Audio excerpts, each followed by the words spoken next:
Welcome everybody to another episode of Table Talks. Today I'm in conversation with none other than Doug Alexander. Doug has been with us, he's been in the massage therapy industry for 35 years, a teacher for about 20 years, and you've covered a lot of ground in that time. You've done stuff way like inside the clinic and outside the clinic and outside the classroom, and you've taught all over Canada. But you also founded the Journal of Soft Tissue Manipulation for the then OMTA and now the Registered Massage Therapy Association of Ontario. What a mouthful. And you also founded a very successful website, CEU website for massage therapists known as touchu.ca, and we'll get onto that a little later. And there's more, there's a lot more. But I've known you, I think, for about 8 or 9 years now. We met in Winnipeg doing an annual general meeting in Winnipeg, or the, what's it called? The MTAM. MTAM. Massage Association of Manitoba. Yeah. God bless them. Fabulous they put on a great show out there, every spring. And for a couple of years in a row, we were teaching out there. And I got a chance to meet with you, after class and before class, and we talked a lot about stuff, and the conversation just sort of kept on going. And I thought it would be kind of cool to share that, the little bit that I know and the lot more that you know with everybody else. So welcome Doug Alexander. Thanks for being here. Thanks. Now, from that little intro, the little that I do know of you, can you give me an idea, or give us all an idea, the background that it took for you to become a therapist in the first place? Oh man, that's a long story. I think the essential part is that I was very good in the sciences, and I had a really artistic side too. I always wanted to be a creative writer. I always thought, I want to be a writer, and everybody told me, no, dude, wait till you get a job, get established, and then, you can do writing later on. So I went into science, and I got a biology degree from Carleton University. And it was so interesting, but it was so alienating. I felt so alone. I really need significant contact with people on a daily basis. And I wasn't getting that, with my Petri plates and spectrophotometer. And the centrifuge kind of talked to me, it'd spin and kind of rattle. It just wasn't the same. I didn't feel like it was really attuning to me. Then I went into creative writing. I took a year of English at Carleton, wrote myself into the School of Fine Arts in Banff, and I met a woman who's doing massage therapy there, Susan Hammond. This is like back in 82 or 83, something like that. And I thought, wow, this is spectacular. Massage had always been something I shared with romantic partners, but there was nothing romantic, with Susan and I. She just gave me this fabulous massage. So I thought, maybe that's how I'll pay the bills. And as I pursued the creative writing thing. So that's in a very short nutshell how I got started. So so when the summer ended, I thought, I could go to massage school out in BC, or I could go to Calgary. I went out on the highway, and there were 3 people in a row hitchhiking toward BC, and there's only one. There's nobody actually to Calgary. So I went to Calgary side. So I went to Calgary, and that's where I went to school initially. Really? Did you find that it was easy to become to go from school into becoming a therapist, a professional therapist back then? Well, I took the 100-hour training from the Northwestern School of Masseurs and Physars, and that allowed me to work in Alberta.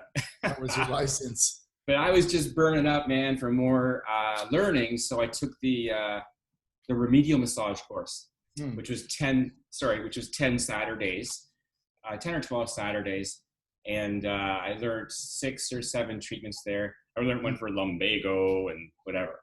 So that was my training initially, and I really got the bug. And the teacher I had for the second course had graduated from Sutherland Chan. Actually, he had graduated from the school that was there before Sutherland Chan. So and he's like, dude, you should go to Sutherland Chan. So I went there in Toronto and studied there. But again, like massage training was very brief then. So we had just, Sutherland Chan had just gone up to, during the threshold, they'd just gone up to a 1,500-hour training program. Wow. Okay. And I challenged all the science exams and I got through that. So I took 6 months to go through massage school in Toronto. Okay. And yeah, the teacher I respected most is like Doug, I've never respected. The nurses would do it in 6 months. He said, I never respected anybody who did this in 6 months. So I had that sort of thing on my shoulders. So I really felt, yeah, you know, I need to know more. So I've been learning ever since. I've been learning all this time. And nice. Yeah. I like that. So did you, from there, you kind of went from a series of clinics and like a lot of, like all kinds of different clinics, and then eventually you ended up being your own boss and, you know, I'm my own boss. I hate my boss. Yeah. That what was the path that, like, was that years and years of working with other people and learning from them? Or? Well, when I was in Toronto, I worked in the professional clinic at Sutherland Chan. So it was like a graduate clinic for people who graduated from Sutherland Chan. And then I worked in a place, the Cranial Therapy, the Cranial Institute, founded by Efim Zvirsky. He and David Slobodski brought craniosacral therapy and osteopathic strategies to Ontario back in like the late 70s, I think. Wow. So I worked in a bunch of places there and then moved to Ottawa after 5 or 6 years. And I worked in a lot of different clinics and stuff here. But here in Ottawa, it was like tumbleweed, man. Like there was nothing going on in continuing education. Wow. So I took it on myself to go to primary reference material. Okay. So I got a library card at the National Science Research Council Library. And they actually had osteopathic journals there, and they're the best research library in Canada. So I really developed, I went back to my science nerd roots. I would study stuff, I'd treat people, I'd be curious about something, I'd look into it further. So, you know, I always had a book lying on the person's back or by the side. So I really felt, I gave myself, in my arrogance, I guess, I was young and really arrogant at that. I'm practicing. I get to practice. I get to inquire. Yeah. So that's what happened in Ottawa. And there was a lot of inquiry. Interesting. It still is quite a bit. That makes me want to ask about, you know, you were talking about the learning and helping others, but is that where your teaching came in, or is that a natural progression, or was that a big deal? I did teach at Sutherland Chan after a couple years in the anatomy. Taught osteology and arthrology, and I also got into, I was intoxicated with fascia at that point, so I did a lot of studying on fascial anatomy. U of T's got, I think it's probably the oldest medical library in Canada, and they've got this great dungeon place where they've got these, you know, kind of submarine things. So all the bookshelves, like 4 or 5 bookshelves, they're maybe 6 feet wide or something, but they're maybe 4 feet wide. But they're all pushed together. Yeah. So it goes forever in the basement there. So anyways, I went to all the primary reference material looking at fascia. So I ended up teaching like the fascial techniques. There's a fascial techniques course at Sutherland Chan. And then, yeah, like I said, I was really young and arrogant and cocky, and anything I wanted to learn more and I thought I had a bit of a handle on, and a unique handle, I would start teaching in seminars. Right. So that started probably, I did a fascial anatomy course. Right. And I did an intraoral massage course. I was getting some great results. I integrated Travell's stuff, the dental stuff, with Weldon Bell, and cranial, because people were really missing the link between kind of myofascial release approaches intraorally.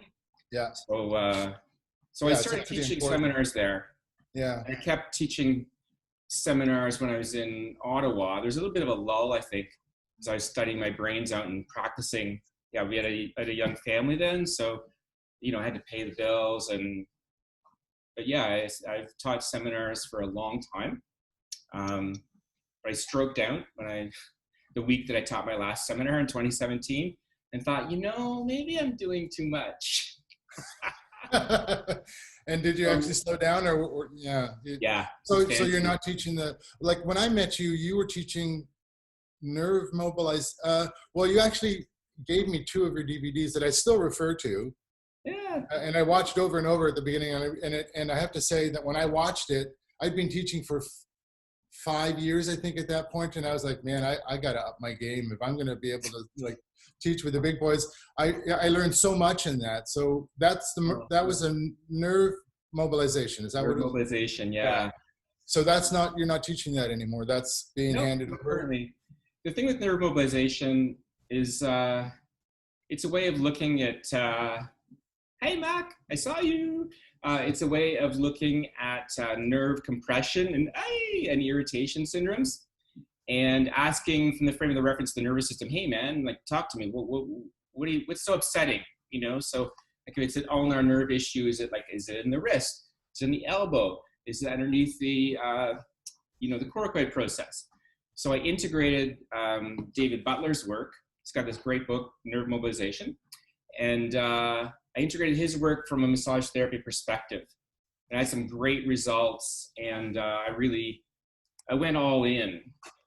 So yeah, I've developed, all sorts of, I developed a framework based on irritability, and also framed around whether it's a neural conduction issue or a sheath issue. But as the years go by, man, like, you're like, there's so much more here. So I'm much more focused on neuroplasticity now, and the maintenance of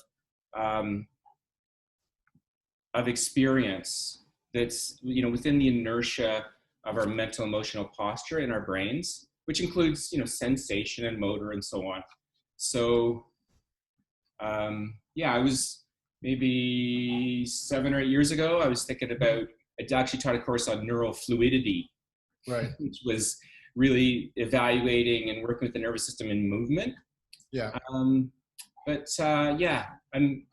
much more interested in persistent pain, persistent discomfort, right, and the neural evaluation, right, length, stretchiness, and irritability is a key thing that I pay attention to clinically. Mm-hmm. Sometimes it's all I pay attention to. Sometimes it's myofascial. Sometimes it's you've got a lot of tools in your toolkit. Inertia thing. Yeah. So you're am I correct in thinking that we're talking now about brain plasticity, that you're focusing on the brain's ability to shift away from its pain, like its belief of pain, like I'm in pain, I'm coming to you. Mm-hmm. Where do you go from there? Yeah, you go to a lot of interesting places. I think neuroplasticity occurs at all levels of the nervous system. Yeah. So it can happen at the endings of a nerve, like free nerve endings, in your skin. It can happen in your cord, in your spinal cord. It can happen in your brain stem. If you've got it definitely happens in your brain stem and in your cortex. You told me not to, show a PowerPoint, but I do have some things to show, just in case. So one of the main things that, one of the most important things that's framed things for me is this article by Ronald Melzack, Montrealer, like you are. Yeah. Pain and the Neuromatrix in the Brain. This is available online. Yeah, I'm gonna post a link to all the things. I'm also taking my notes, and I'm gonna post a link to all the information that we're talking about, so people can really, in their own time, find them. So this is his model here of the neuromatrix of pain. Yeah. And what he says is that pain it's an output of your brain. Yeah. So it's not like, you smash your hand and your hand is in pain. Your experience is that your hand is in pain. And there's good reasons for that, right? All these nociceptors have been triggered and so on. However, after, several weeks, months, after 6 months, a lot of the pain that you're experiencing is not coming from your hand so much. Swelling is resolved, all sorts of things have resolved in there. So there's very little nociceptive tissue damage receptor triggering here. However, there have been changes in your spinal cord and your brain that upregulate sensation and interpret it as painful. So I use this model to kind of, these people think, oh yeah, like it's sensation that goes in and you feel pain, but the pain experience is modulated by what you're thinking and what you're feeling. And sorry, go, no, I was going to say, because I can geek out on this for hours and days, and I often do. I'm just wondering how we could put that into a clinical situation for those that are listening. Like when the other day when we were speaking, you said, you used a phrase that I would like to use as well, which is when I'm relating to a client and they're, they've seen everybody, they've done everything, they're frustrated, and they're in pain. Mm-hmm. And you put it in a framework, you created like a relationship all of a sudden by saying, what does success look like to you? What do you, not just what you want out of this, what do you want from me? It's like, we're in this together now. So how would you apply what you just showed me, the this diagram, and apply that in a clinical situation? Yeah. Now I'm really going to start taking notes. Well, my brain is very active right now. I was licked by a true artiste.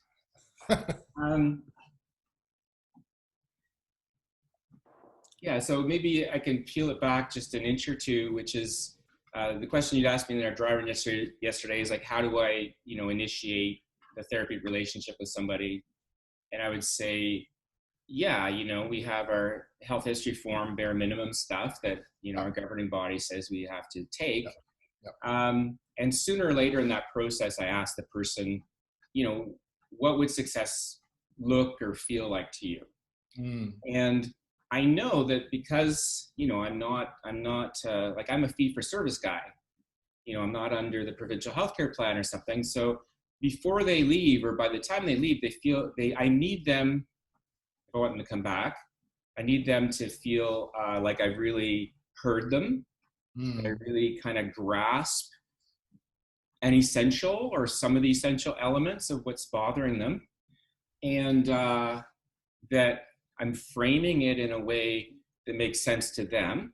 And there's some kind of hope here that things, might change. That's a good word. So would I be correct in paraphrasing it like you're trying to demystify their pain and educate? And with that knowledge, they can sort of say, okay, this isn't as bad as it looks. I feel better just knowing that. Oh yeah. Well, if you can confidently, sorry, I'm looking at the chat there. I got another. In jokes. Oh, see? OCD. What the heck did you just say? John, stop typing things. What was it you just said, Paul? It distracted me too. Now I've lost my train of thought, but I think it was along the lines of, I was paraphrasing that you're demystifying somebody's pain, not just trying to deal with it. You're not just jumping in and saying, oh, let me fix this, I'm a rock star. You're creating a relationship with your client, demystifying their pain, educating them on what's really going on, and now they're empowered with this information. Yeah, thanks. So I think it's more than demystifying, because in fact, there's always mystery. Like you can't take it out. Using this kind of model in a general sense, like they're having an experience that they're uncomfortable with. But they also have like patterns of tension in their muscles, posture, and so on. They've got stress response, which can be, neurohormonal, and they've got their feelings around this. So I'm trying to respect the totality of their experience. And there's different sort of, it's just like if I hold on to this pencil, see, I got the one that doesn't click, so it won't bother everybody today. When I hold on to this thing, I'm holding on to all sorts of different aspects of it. If I just hold on to it on this side with my finger, it's not gonna, I don't have a grip on it. And in a sort of a kinesthetic metaphor to hold someone's experience and really try to respect it, means there might be a component where you're like, wow, like that is so frustrating, like, wow, like you are so like courageous or, determined or whatever. So and like you said, like there's the cognitive thing where the person's like, oh, like the thing hurts, but it's been hurting for 6 months. So, the tissue isn't hurt. Like, so then you can do the pain neuroscience thing would be something like, well, have you ever had a slushie? And like, yeah, and it's really, really cold and it really tastes really good. So you slurp it back and you feel it on the roof of your mouth, but then suddenly your head hurts. Is there anything wrong with your head other than you mismanaged your slushy ingestion rate? No. So you can feel pain when there's no tissue damage in something. Yeah. And generally that's what's going on. I'm not saying this is in your head, but the characteristic posture you have with the thing that's sore and the way your muscles relate to it, patterning and your movement and so on, as well as thought and feeling, that creates a certain inertia to your experience. Yeah. And I'm here to support you having different experiences. Most massage therapists say, you've always heard people say like, oh yeah, if I could just feel something like different, it always is sore. It doesn't matter. Like in some ways it's a relief. This one's for you, John. It's a relief sometimes if you rip and tear through things because people are like, oh, geez, it's just a freaking relief to not, it really feels like you're hurting me right now, but as soon as you stop, it doesn't hurt and it hurts in a new way. And good pain, bad pain. We create different experiences for people, and that enlarges the options they have in their consciousness. Yeah. We decide what to attend to. If we decide to attend to the discomfort in the way we've always attended to it, then that's going to really create a lot of inertia. So that's what we'll experience a lot. This is like a real detective work. This is how you approach in your clinic. I mean, I'm guessing, I'm assuming, but I'm guessing this is like the foundation of your work before you actually get on the body. It's a key element. Yeah. What are other elements in your treatment? Now. I teach full time. And when we're not in a pandemic, then I practice on Tuesday nights. People are like, wow, you're really good. And I'm like, dudes, I don't know if I'm any good, but I'm just so excited. Yeah. Sorry, you guys. I'm the massage therapist who only does a couple treatments a week and gets very excited about it. So I pay much more attention than I ever have. I'm enjoying the passion. I always have, but in this conversation, I'm really enjoying the passion of where you go to. So when you are in treatment, well, I guess we could also apply it to the classroom too, but what are the most important elements of a treatment for you? Well, I think you gotta be hooked in, man. Yeah. Well, you said listening. You said building a framework and listening and. Yeah, but a lot of it's sensation, right? Yeah. That you are creating sensations with your client, and you're in relationship through this sensory, dyadic back and forth. Yeah. So I think I think the word that fits for me the most is attachment, is attunement. Oh, nice word. So I'm tracking, what the person's saying and how they're moving and their muscle tension and their breath and so on. In the interview, I'm also tracking. So there's all sorts of synergies that happen between clients and therapists. So I think it's very often that, I'll start, because I'm kind of plastic in my own consciousness and my own nervous system, I will start breathing at the rate that the client is. And then I'll be like, whoa, I'm feeling really tense. I'm like, oh. Yeah. No wonder you're breathing this way. Yeah. And then I don't say, holy shit, you're messing me up because you're making me breathe fast. What I do is I take responsibility for myself and say, man, I can't work if I'm this wired. Kind of obvious when I do that the person sees me breathe, they hear me breathe. Yeah. And I become the heavy pendulum and draw them, if they're willing, to go into a slower pattern of breathing, for example. Right. So attunement in all sorts of different dimensions is key to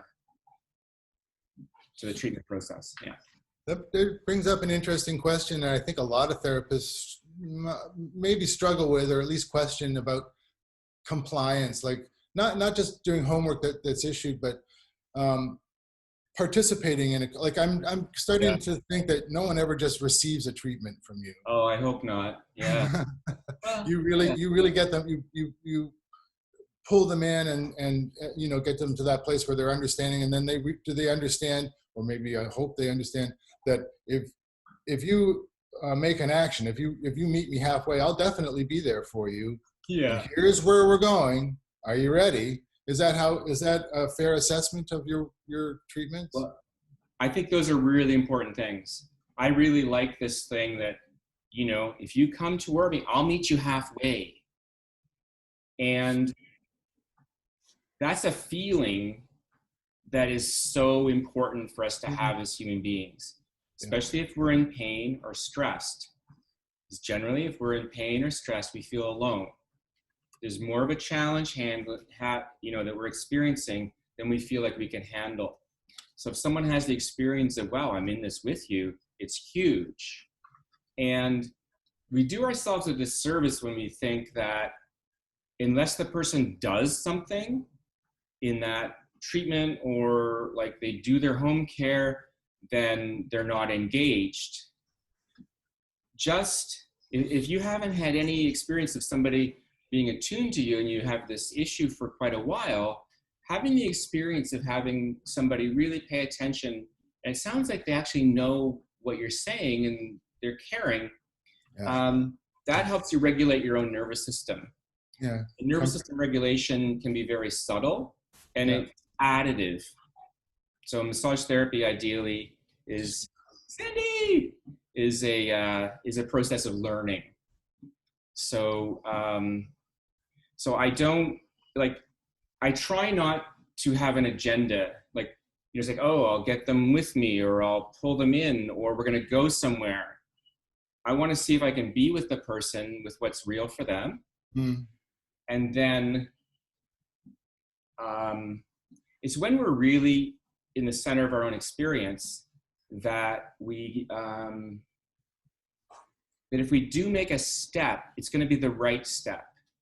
Yeah. It's going to be the right thing for us.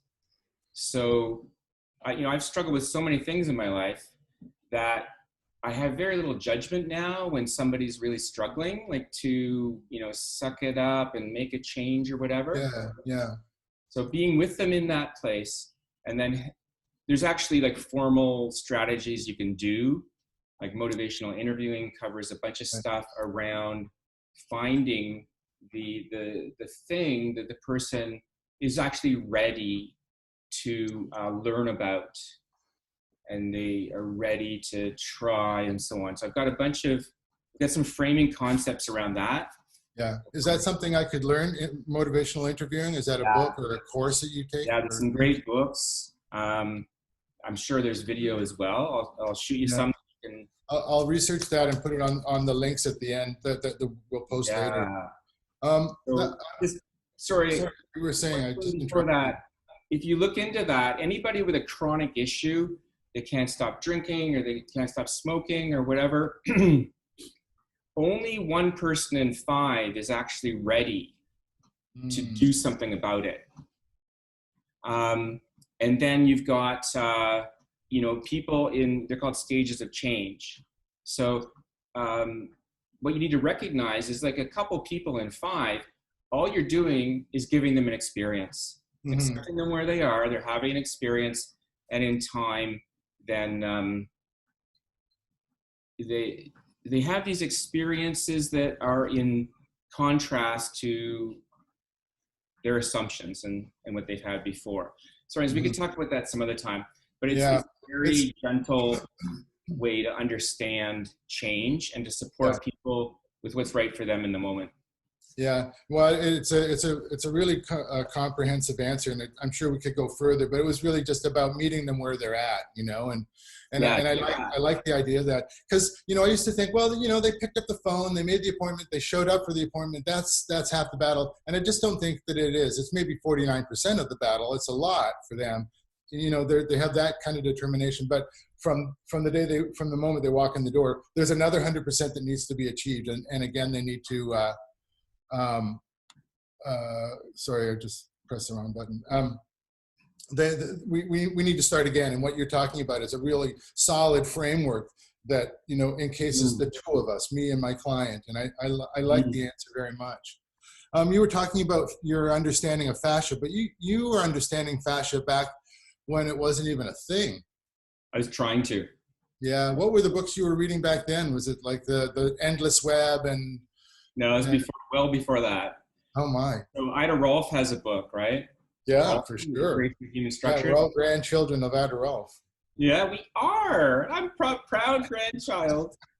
Oh, she had a soft voice, actually a harsh voice, and she had these big hands. Anyway, strong hands. Well, Ida Rolf's book inspired me, but there was really, conceptually, but there were really no specifics that you could take home. So I really, yeah, I didn't find much. I was intrigued sometimes by finding anatomy books that would have illustrations of fascia. So there was one, I can't remember what it is. The book that really anchored, I left it Algonquin right now, but it's got a cross section of the C-spine, the level of C6, and they've taken out all the muscular structures. So you can see the skin, the fatty layer, investing layer of deep fascia, and then the pockets, for your upper traps and SCM and right. the, hyoid muscles. And you could see a fascial cleft between that and the fascia over the scalenes. Yeah. And then that had a distinct fascial sheet too. So, sorry, I'm on your treadmill. Stuff around here. You're walking your talk. I'm trying to walk my talk. That's right. Oh my God, the treadmill's exhausted. I can pretend I'm standing at the bar like the last time we chatted, probably. Yeah, so that anatomy book lit me up. I'm like, holy Christ, shit. Sorry, holy cow. So this is family friendly. No one really cares about language. I don't. Okay, so I had a number of anatomy books because I was teaching osteology and arthrology at Sutherland Chan. But then I went over to the holdings at University of Toronto. I went through all the anatomical literature. So they had the best anatomy books since the early 1900s. And in particular, the German anatomists, Pernkopf and Eisler.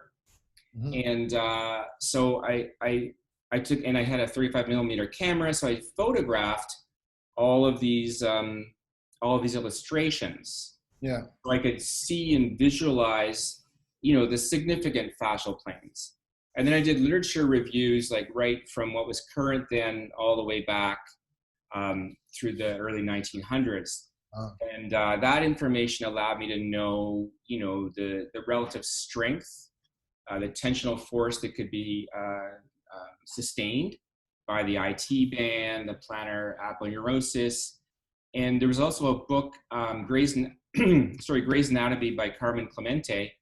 They have different editors every now and then doing Gray's Anatomy, the giant book. Yep. And in 1985, he edited it, and he actually described with a lot of detail the relationship of the investing layer of fascia to subjacent structures. So that's where I learned that the IT band, the infraspinatus, the masseter, they all gain substantial attachment from the fascia that's overlying them. So that, led me to go further. And I'm telling you, man, like some of the stuff I learned was purely serendipitous. Yeah. So I'm walking through the library and, there's journals lying around. And there was a plastic surgery journal, on a reading, desk. And I picked it up and I'm, I don't know, what's this?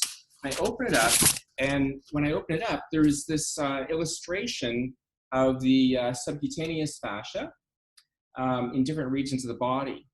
And it was to guide liposuction and whatever. So I had this very kind of like, this is long before, the internet use of stuff. So I would by me anyways. So I'd really explore in all these different kind of tentacles. I'd find stuff, just like strike me. Yeah. So yeah, I integrated a lot of that stuff.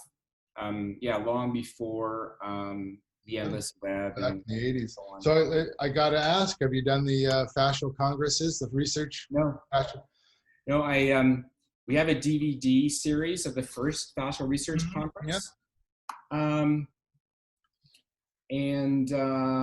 I've read some of the more recent journal articles. I'm much more interested in the, at the moment anyways, who knows, right? But I'm much more interested in experience. Yeah, sure. And the nervous system. So I don't go all the way like someone like Diane Jacobs, who I've studied a lot with. Really, for her, the pendulum has swung from a mechanical model to almost a purely neurological model. Yeah. That's what the congresses are all about, though. It's bringing the science and the touch together. And in 2009 in Holland, the conversation was like, okay, we noticed that there's a lot of manual therapists in the room. What's the dialogue we need to create? And after that, 2012, it was put on by the Massage Therapy Association or College of BC. Yeah. So now it went from this, from the first one at Harvard Medical University to this is what we work with every day. Maybe we could bring this together. So I can that's where the question came from. It's like what had changed with your knowledge of fascia? Because when I went to the Congress, well, it was like drinking from a fire hydrant. It's just so much information between Tom Myers and Gil Hedley and all the Carlos Stecco or the Stecco family. Everybody was there, and the Jean Barteau, the guy who did the video of Strolling Under the Skin. And it took me months to assimilate or digest it all. But I had a lot of aha moments. And right at the end of that weekend, I was teaching an advanced course in Langley, BC, and I was able to apply it right away. But to be able to assimilate it, to put it into articulate it properly to people, it was a lot of information. But I had some amazing aha moments. And I guess I should ask you the same thing, despite the fact that you don't go to the congresses, although you should come to the one in 2021 because it's in Montreal and you can stay here. In Montreal, count me in, man. Yeah. Your understanding of fashion, I guess maybe it changed the way you treat or the way you teach. Yeah. So having a pretty good sense of the gross anatomy of like significant fascial structures informs my touch. Absolutely. The idea, not so much these days, but the idea that there's smooth muscle fibers that are dispersed within fascia is significant for me. In terms of smooth muscle fibers can maintain a contraction with almost zero energy input for months, years, I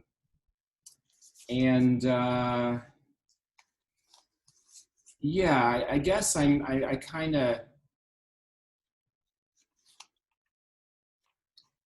interested in the person's experience. So if someone's got a bunch of jammed up connective tissue, like there's lots of people with jammed up things that really it doesn't seem to be affecting or even informing, like everything informs our experience. Some things we're conscious of. So I think, if you find what you look for, right? I'm attentive to certain types of fascial restrictions. I'm attentive to excess length, incompetence, and weakness. That's something I'm also interested in the fluid, interstitial fluid dynamics, or what I think are interstitial fluid dynamics. And frankly, the growing edge for me is really around stroke recovery and psychotherapy, basically. Like, I don't do psychotherapy with my clients, but I've done a ton of psychotherapy, and I've done all sorts of training and so on. Yeah. So I'm like the psychosomatic connection. I'm sorry? The psychosomatic connection. It's not just the physical pain, it comes from another place. And yeah. And again, like we were saying yesterday, like a really textured or granular understanding of things. mm-hmm. So I do have, I should have brought it down. There's a book that I've been working through with some friends for the last 4 or 5 years. We're still not done. So working through like you're writing? No, this is one we're reading, or okay. we're workshopping, get together every week for 2 or 3 hours, and we work Nice. with this book. So sensory motor psychotherapy, Pat Ogden. So I'm much more interested in, aloneness versus connection, sense of, subtler things. So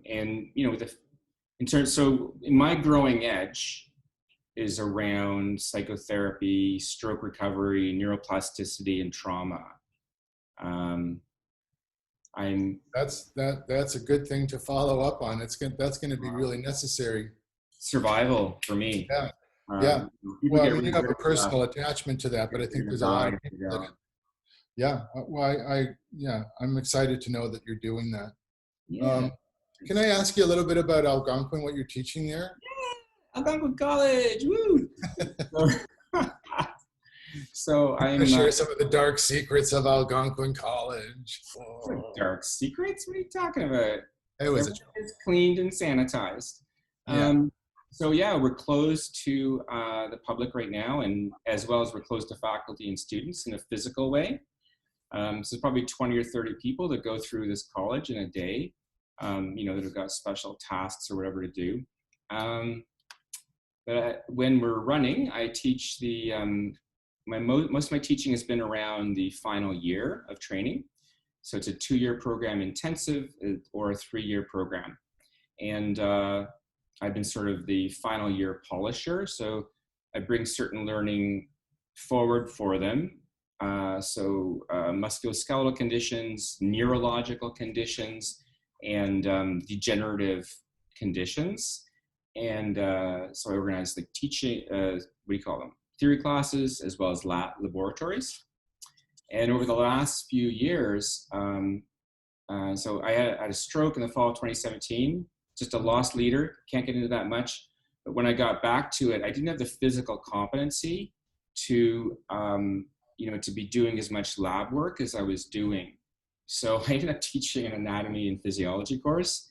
And sorry, anybody who's out there for the fall of 2017 for that, I'll just apologize one last time. Anyways, I'm moving more toward the anatomy and physiology because that's allowing me to leverage, my own health questions. There's a lot of things, right? Like, just the pandemic stuff, man. Like you gotta understand, what glycans are and what an antigenic code is and the immune system and so on. And then for my own health in my brain, I'm going ketogenic. Well, what is this, gluconeogenesis thing, and how does that relate? So it's for my own health concerns and curiosity. Yeah. I'm almost 50-50 now in terms of teaching in the massage program and teaching in other programs, anatomy and physiology. You said you weren't teaching your itinerant courses like the nerve mobilization course. Where does that leave you? Is it what happened with the touchu.ca thing? Is that still going, or? So that fall of 2017 was like, my goodness, like this is, I can't handle 3 jobs or 2 jobs. So I stopped teaching seminars, and I also I started winding down the website. And as I was doing that, a couple of years, I don't know when it was, 1.5 years ago or something, Massage Therapists Association of Alberta is like, wow, we'd like to take this over for you. So now they've got a new skin, a whole new, what do you call it? A whole new infrastructure that provides the material. It's the only thing they have there at the moment is courses that I've created. So it's an intraoral massage course that's 8 hours long. There's a nerve mobilization approach to the carpal syndrome. It's 8 hours long. Most of them are just an hour or two. So if you were to go to the Touch U, TOUCH, u.ca, it gets forwarded to their eHealth Canada. That's the eHealth Association of Alberta. Right. Okay. And they have their own sort of setup and whatever. Yeah. So you can still find your information there, right? I can still find all your information there. You can get a lot of it there. You can also go to Real Body Work, and they're the people who produced my 2 DVDs. They filmed them and created them and did a gorgeous job. And Sean was selling them as DVDs. Now they're streaming. It's quite reasonable. I guess like $40 or $50 and you get both DVDs. It's like 6 hours of high def teaching around nerve compression and irritation syndromes. There's also a group in the States, Natural Wellness, and they bought the rights to sell access to the DVD for the upper extremity. Plus, I created a manual to go with that, so that's over there, Natural Wellness. Yeah. And there's a bunch of stuff on YouTube. You do like Doug Alexander nerves or massage. There's a lot of things that I've provide to people. Yeah, I'm glad to hear that. Because like I said at the beginning, I still use the DVDs or in my. They should be right there with you, like the bad angel. But even it was like 8 or 9 years ago, and it's just something that always sticks in my head. And it's either after a difficult client or I've had a pre-interview with a client they call, and I take a little bit of information and think, yeah, this doesn't sound like it's just going to be a touch thing, and there's a nerve compression thing, and I go through some of the exercises that you showed me, and it's really been helpful. I mean, I think that's where these interviews kind of came from, is I wanted to share all that with everybody, and you got so much information that we've had over dinner or just sitting around shooting the shit, and it's like, wow, this is really great. I felt like I should have been taking notes at the time, but here's a great opportunity for everyone to sort of share in that. But, I want to sort of round it up and back into clinical pearls or whatever we would call that. Like, if there's like a golden rule or something that you could, because I mean, as a teacher, you probably got these things coming off all the time and dropping knowledge bombs during your day. But if there's 1 or 2 things that you live by, or a golden rule that you could offer to those that are listening. I forgot you were going to ask me that. So the first one is always wash your hands up to your elbows. Yeah. I think for me, obviously, everybody has their own filter and they decide what's useful and throw away the rest. What has been helpful and remains helpful after like 35, 37 years, if you include Alberta, is interoception, paying attention, CCAM, paying attention to the sensory experience in my own body. Yeah. So it could be of muscle tension, it could be of breath, it could be of heaviness. And with all the psychotherapy I've been doing the last decade, it would also include thoughts, feelings, those stories that come up or whatever. Yeah. Sometimes I'll even get a little bit of a visual kind of so we are the instrument, right? So by being in touch with our instrument, which is us, then we can employ that for the help of someone else with as much awareness as we can at the moment. And like I was saying yesterday, this allows us so if I think massage therapists will often say, oh yeah, I was treating somebody and I felt my shoulder was hurting. So I went right from the low back to their shoulder and they're like, oh my goodness, how did you know it was my shoulder? I'm not so much that kind of a person, clinically. It's more like it's my heart, and it's this attunement thing that I can really, I'll feel like fear or dread. Yeah. Or So know where you are in your space yeah, before you can treat. yeah, and I Uh, have, I'm in touch with all these feelings quite easily inside myself. yeah. So if if I don't have something that's really triggering it, and I'm starting to feel a certain way, then I'm like, there could be grief in the room, if you will. So I Yeah. won't address it as grief, but it changes your, your cadence, your intention, how you hold Sure. space for someone. And also the interception is simple as, wow, my hand is killing me. Like maybe I'll use the other one, or I'll go from my thumb to my fingers and also when you have that sense in yourself, Yeah.